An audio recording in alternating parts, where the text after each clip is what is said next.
এই ফকিরের বাচ্চা কি কয়? হ্যালো বন্ধুরা, আপনারা সবাই কেমন আছেন? আশা করি সবাই অনেক অনেক ভালো আছেন। আমি চলে আসলাম ফ্যামিলি এফবিডি থেকে গরিব ঘরের রাজপুত্র 16 পর্বের রিভিউ নিয়ে।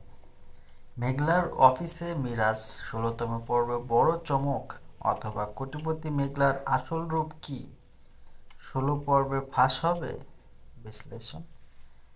আপনি বলতে পারেন যে মেঘলা বড়লোক হওয়ার পর তার ব্যক্তিত্বের যে পরিবর্তন এসেছে সেটা কি মিরাজকে ছেড়ে যাওয়ার সংকেত? দর্শকদের মতামত।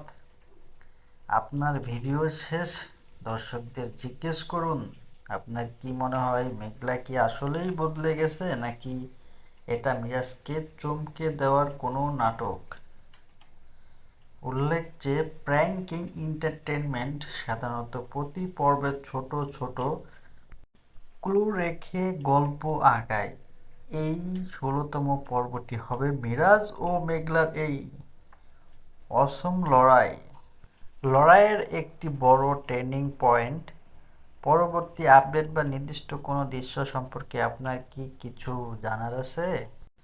গরিব ঘরের রাজপুত্র 16 পর্বের মূলত মেঘলার নতুন কোটিপতি রূপ এবং মিরাজের সাথে তার সম্পর্কের টানাপোড়েন আরও তীব্র হওয়ার সম্ভাবনা রয়েছে।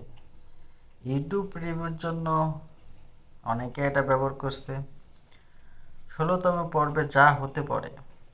মেঘলার দাপট ও পরিবর্তন।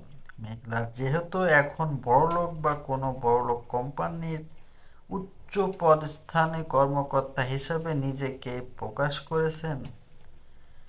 16তম পর্বে তার অফিসের পরিবেশ এবং তার কৃতিত্ব আরও বিস্তারিত দেখানো হতে পারে।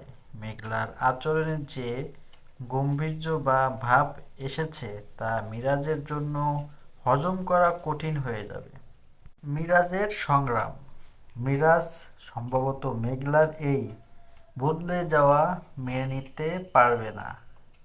সে হয়তো মেঘলার অফিসে গিয়ে তাকে ফিরে নিন। পাওয়ার চেষ্টা করবে বা তাদের পুরনো সাধারণ জীবনের কথা মনে করিয়ে দেবে। সম্পর্কের নতুন সংকট। মেঘলার কোটিপতি হওয়ার পেছনে কোনো গোপন রহস্য বা চুক্তির বিষয়টি উঠে আসতে পারে। সে কি আসলে ধনী পরিবারের মেয়ে, নাকি কোনো বিশেষ প্রয়োজনে এই রূপ ধারণ করেছে? তার আরও কিছু ইঙ্গিত এই পর্বে মিলতে পারে। ভুল বোঝাবুঝি। মেঘলার চারপাশে থাকা নতুন প্রভাবশালী বন্ধুদের দেখে মিরাজের হীনস্থায়ী ভুগতে পারে, যা তাদের মধ্যে ঝগড়া বা দূরত্বের সৃষ্টি করবে। হ্যালো বন্ধুরা, সবাই কেমন আছেন? আশা করি সবাই অনেক অনেক ভালো আছেন। আমি চলে আসলাম ফ্যামিলি এফবিডি চ্যানেল থেকে গরিব ঘরের রাজপুত্র 16 পর্বের রিভিউ নিয়ে। 16 পর্বের সামনে কি হতে পারে ওটার কিছু আগাম কথা নিয়ে চলে আসলাম আপনাদের সবার সামনে নিয়ে। আশা করি সবার ভিডিওটা ভালো লাগবে। সবাই লাইক কমেন্ট করে আমার পাশে থাকবেন।